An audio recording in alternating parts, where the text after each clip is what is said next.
في قرية صغيرة ما بين أراضي الزرع والهواء النظيف، كانت ندى طفلة في التاسعة من عمرها. عيونها واسعة مليانة فضول، بتحب تسأل وتضحك وتجري في الطين.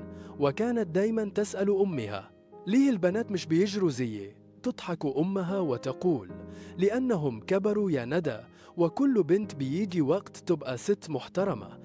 لكن ندى ما كانتش تعرف إن الجملة دي بتخبي وراها ليلة ما تتنسيش أبداً.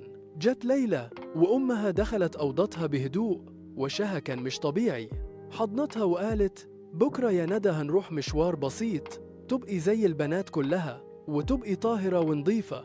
ندى ما فهمتش حاجة، لكن كانت بتحب أمها وتثق فيها. الصبح صحوها بدري، لبسوها جلابية جديدة ومشوا سوى لبيت ست مشهورة في القرية بالداية اسمها أم حسن. أول ما دخلت شمت ريحة غريبة، ريحة قطن ومعقم، لكن في نفس الوقت كانت في حاجة تخوف. حاولت تجري، لكن 2 ستات مسكوها من ذراعها، ربطوها في السرير الخشبي، وأمها كانت واقفة بعيد مكسوفة تبص في عينيها. ندى صرخت، حاولت تهرب، لكن إيد الست اللي كانت شايلة الموس أسرع. في لحظة، في صرخة، في دم، في وجع عمره ما راح. ما فيش بنج، ما فيش رحمة، بس في جملة واحدة اتقالت بعدها: كده بقت طاهرة. رجعوا البيت. ندى كانت بتنزف، مش بس من جسمها، من روحها. كانت مش فاهمة ليه كل ده حصل، وليه اللي بتحبهم كانوا واقفين بيتفرجوا. الأيام بعدها كانت أصعب. كل ما كانت تمشي أو تقعد كانت تتألم. كبرت ندى، لكن الألم كبر معاها.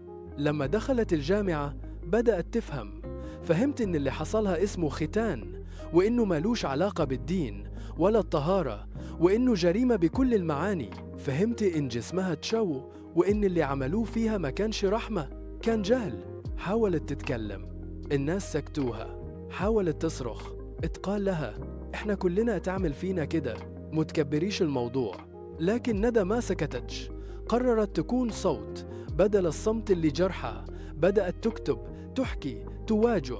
اتعلمت الطب وتخصصت في أمراض النساء، وفتحت عيادة صغيرة في قريتها. لكن مش بس عشان تعالج، لا، كانت بتواجه الستات باللي حصل لهم، وبتقول للبنات: جسمك مش عار وألمك مش قدر، ده جهل ولازم ينتهي. ندى بقت أمل، وكل ما تفتكر اللي حصلها تحط إيدها على قلبها وتقول: يمكن محدش أنقذني، لكن أنا هفضل أنقذ غيري.